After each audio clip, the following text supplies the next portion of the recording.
A billionaire CEO who spent her entire life believing money could solve everything suddenly received devastating news. She had only months left to live. But when doctors finally found a matching heart donor, the transplant came with one impossible condition. Before receiving the heart, she had to survive 7 days living like someone who had absolutely nothing. No wealth. No assistance. No power. What started as a desperate attempt to stay alive soon became the one journey that completely changed who she was forever. The city lights of Manhattan shimmered against the rain-streaked windows of St. Catherine Medical Center. Inside the private cardiac wing, machines hummed softly around Victoria Hale, the 46-year-old CEO of Hale Biotech Industries. Her sharp blue eyes stared at the ceiling while a steady monitor beeped beside her bed. For years, Victoria had built one of the most powerful pharmaceutical companies in the country. Magazines called her ruthless. Employees feared her silence more than shouting. Investors admired her brilliance. But none of that mattered anymore as her weakened heart struggled to survive another night. "Your condition is worsening faster than expected," Dr. Samuel Reeves said carefully while studying her latest scans. "Without a transplant, I don't believe we have much time left." Victoria gave a faint smile. "How long?" "A few months if we're lucky." The room fell silent except for the rain tapping against the glass. At the far corner of the suite stood her younger brother, Daniel Hale, vice president of the company and the only family she had left. He adjusted his expensive watch and forced concern onto his face. "You'll get through this," Daniel said quickly. "Money can solve anything." Victoria slowly turned toward him. "That's the problem, Daniel. I spent my entire life believing that." Outside the hospital, reporters crowded near the entrance every day waiting for updates about the famous billionaire executive whose health crisis had become national news. Yet inside those sterile walls, Victoria felt more alone than she ever had in her life. 3 days later, Dr. Reeves entered her room carrying a thin file. "We found a possible donor match." Victoria sat upright immediately. "Who?" "A 28-year-old schoolteacher from Ohio named Elena Carter. She was brought in after a highway accident last night." Daniel stepped closer. "Will the surgery work?" "There's a strong chance," the doctor replied. "But there's something unusual." Victoria narrowed her eyes. "What?" "The donor signed an advanced directive years ago. She agreed to organ donation under one condition." Daniel frowned. "A condition?" Dr. Reeves opened the file carefully. "Whoever receives her heart must meet her family in person before the procedure." The room went quiet. Victoria almost laughed. "You're telling me my survival depends on a family meeting?" "It's legally documented," Dr. Reeves answered. "The hospital board reviewed it this morning." Daniel scoffed. "This is ridiculous.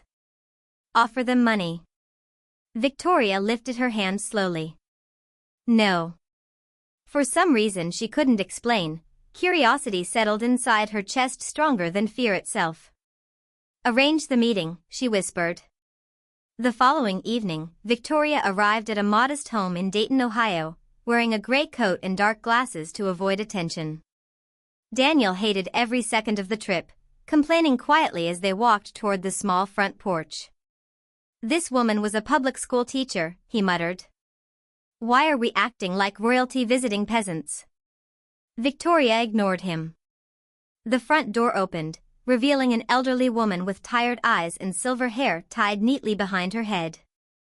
"I'm Margaret Carter," she said softly. "Elena's mother." Victoria removed her glasses.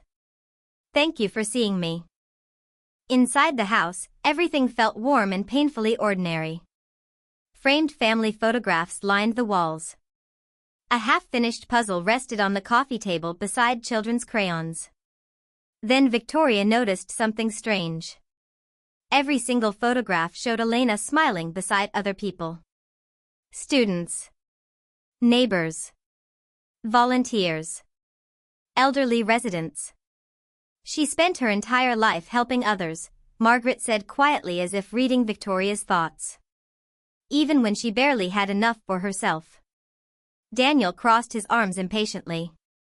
Mrs. Carter, we're deeply sorry for your loss, but we should discuss the procedure. Margaret looked directly at Victoria instead.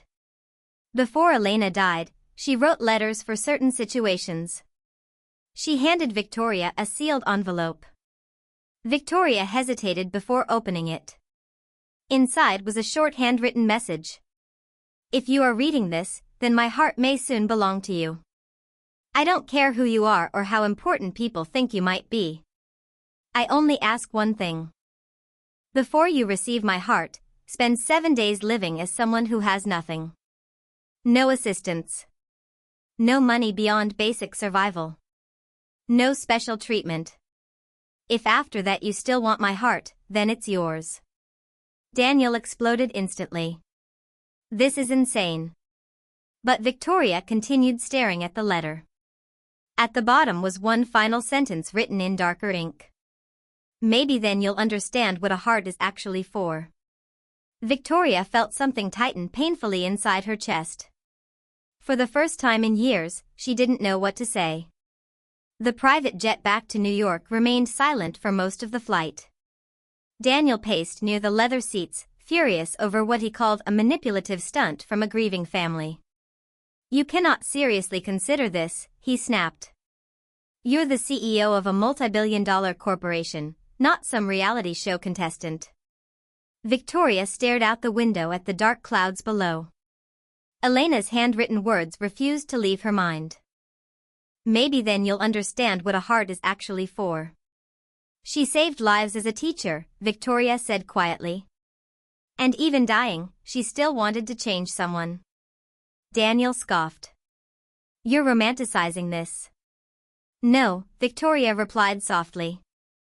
I think I'm finally questioning myself. The next morning, Victoria summoned Dr. Reeves and her legal team to the penthouse conference room overlooking downtown Manhattan. I'm accepting the condition, she announced. 3 attorneys immediately protested. The media implications alone could damage shareholder confidence. What if competitors discover you're medically unstable? This could affect board control. Victoria raised her hand, silencing everyone instantly. For 20 years, I've done nothing except protect this company. And now I may not even survive long enough to enjoy it. She looked toward Dr. Reeves. How much time do I realistically have before surgery becomes impossible? 2 weeks, he answered carefully. Victoria nodded slowly. Then I'll spend 7 days exactly the way Elena requested. Daniel stared at her like she'd lost her mind. You're gambling your life over a dead stranger's experiment. No, Victoria answered calmly. I'm gambling it on the possibility that she understood something I never did. Within 24 hours, Victoria disappeared from public view. Official statements claimed she was attending a private recovery retreat overseas. Even the company board believed the story. Only Dr. Reeves and Daniel knew the truth. Victoria rented a tiny apartment in Newark, New Jersey, under a false name. The place smelled faintly of dust and old paint. The mattress sagged in the middle. Traffic noises echoed through the thin walls all night long. For the first time since college, she had no driver, no assistant, no security team, and no black credit cards. Just $500 in cash. On the second day, she walked 3 miles through cold rain because she missed the last bus and couldn't afford expensive rides.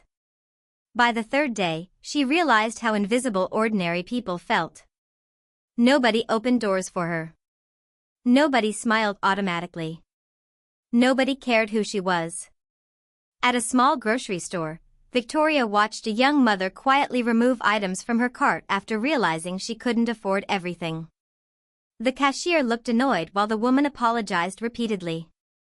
Victoria instinctively reached for her wallet before stopping herself. Elena's condition echoed in her mind again. No special treatment. That evening, she sat alone in the apartment eating instant noodles while ambulance sirens screamed somewhere outside.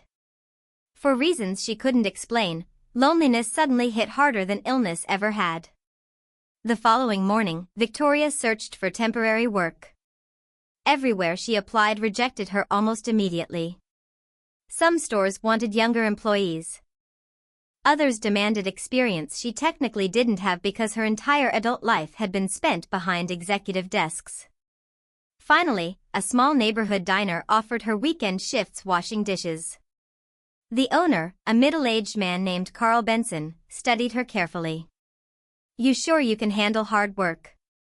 Victoria forced a faint smile. "I honestly don't know." Carl laughed. "At least you're honest." The work destroyed her physically. Hot steam burned her hands. Heavy trays exhausted her already fragile body. By the end of each shift, her chest ached so badly she sometimes struggled to breathe. But something unexpected began happening. People talked to her. Not because she was rich. Not because they feared her authority. Just because they wanted connection. A teenage waitress named Mia shared stories about struggling to pay community college tuition. An older cook named Ruben secretly packed leftover meals for homeless veterans every night after closing. None of them had much. Yet they gave anyway. Late Friday evening, Victoria stepped outside behind the diner for fresh air after nearly collapsing from exhaustion. That's when she noticed a homeless man sitting near the alley wall, shivering beneath a thin blanket. Without thinking, she removed her coat and handed it to him. The man looked stunned. "You sure?" Victoria nodded slowly. As she walked back toward the diner entrance, she realized something terrifying. For the first time in decades, helping someone felt better than winning. By the 6th day, Victoria's body was failing rapidly.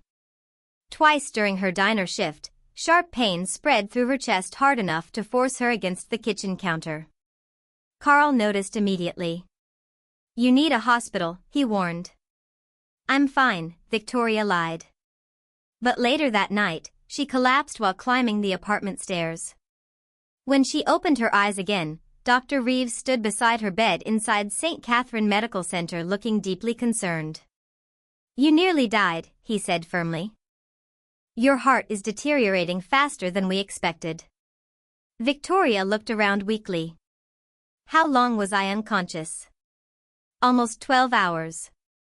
Daniel stood near the doorway, exhausted and furious at the same time. "This entire experiment is over," he snapped. "The surgery is scheduled tomorrow morning." Victoria slowly sat upright. "No."